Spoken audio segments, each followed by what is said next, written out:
जी अस्सलाम वालेकुम दोस्तों। आज के हमारे जो मेहमान हैं जी वो हैं जी मंसूर अली ख़ान के शो में उस्मा बुखारी साहबा और मेहर बानो कुरैशी साहबा। तो मेहर बानो कुरैशी और मंसूर अली ख़ान ने उस्मा बुखारी की अच्छी तरह जी क्लास ली है। तो उस्मा बुखारी कुछ और बोल रही है, लेकिन मंसूर अली ख़ान साहब ने कहा कि ऐसा नहीं है उस्मा साहबा, ये ऐसा है। तो चलें पहले इनकी ये वीडियो देखते हैं, फिर इस पर बात करते हैं। जी देखिए, उस पे तो वो तो क्लियर हो गया ना।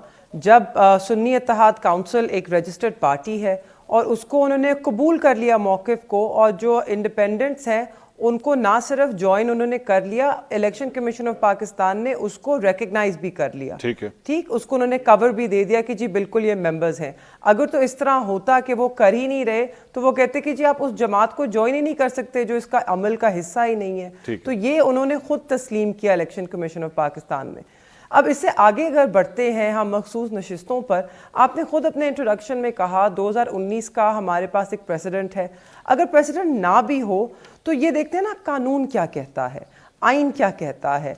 और देखिए, प्राइमरी लॉ हमेशा कॉन्स्टिट्यूशन होता है। इलेक्शन एक्ट का जो अपना सेक्शन 104 है जो रिजर्व लिस्ट से डील करता है, वो डिफिशेंट लॉ है। उसके अंदर ये नहीं लिखा कि अगर ऐसा हो जाए और एक जमात हो तो फिर क्या होगा या उसको बिल्कुल नहीं मिलना चाहिए। उन्होंने सिर्फ ये कहा है कि ऐसा होना चाहिए, ये कहीं नहीं लिखा कि ऐसा नहीं होना चाहिए।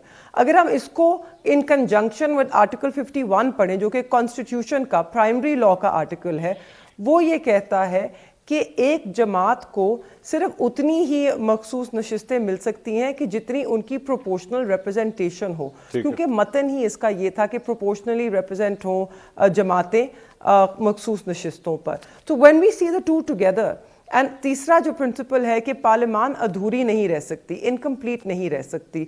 तो इससे हम यही डिड्यूस करेंगे कि एक प्रेसिडेंट भी है, कानून भी बड़ा क्लियर है। तो अगर एक जमात है, आप उसकी सीटें उसको दे दें। अगर उन्हें लिस्ट नहीं दी तो अब उनसे लिस्ट मांग लें। मगर दोबारा ये जो बंदर बांट है अब हमारी सीटों का, इनके दरमियान ये नहीं हो सकता ना। एक दफा डाका डाल चुके हैं ये, अब ये दोबारा डाका डालना चाहते हैं हमारी सीटों पर।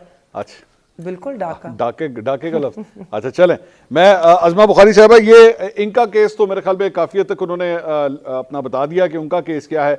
आप लोग किस उस मतलब शिक के तहत या किस हैसियत में जाके ये वो सारी सीटें क्लेम कर रहे हैं कि इनको ना मिले, मुझे ज़रा ये समझाइए। बहुत शुक्रिया मंसूर। हम एग्जैक्टली वो कह रहे हैं जो आईने पाकिस्तान कहता है, जो इलेक्शन एक्ट कहता है।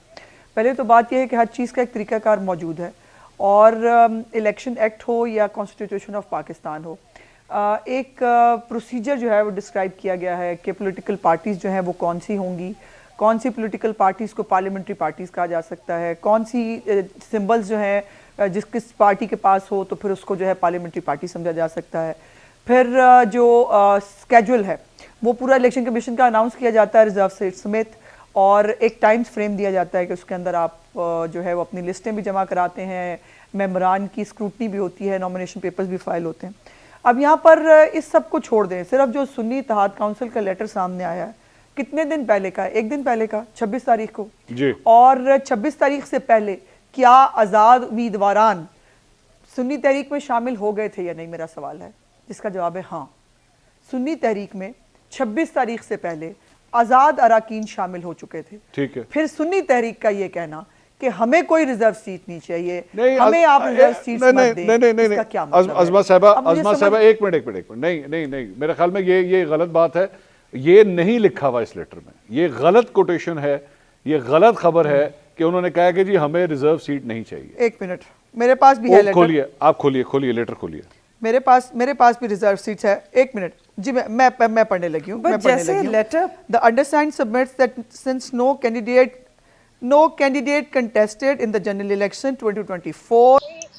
जी हाँ दोस्तों, आपने बातें सुन ली हैं उस्मा बुखारी की भी, मंसूर अली ख़ान की भी और मेहर बानो कुरैशी की भी। मेहर बानो कुरैशी ने कहा कि ये आईने पाकिस्तान की बातें करते हैं कि इन्होंने बर वक्त जो है इलेक्शन तो करवाए नहीं है। जो इलेक्शन जब असम्बलियाँ टूट गई, तहलील कर दी थी, उस वक्त इन 90 दिन के अंदर अंदर इलेक्शन करवाने थे, तो तब इन लोगों ने इलेक्शन तो करवाए नहीं है। ये कौन से आइन की बात करते हैं? जब भी आइन तोड़ा है इन लोगों ने तोड़ा है, इन नून लीग वालों ने आइन तोड़ा है। ये अब बैठ के हर शो में बात करते हैं कि आइन की हमने ऐसा किया।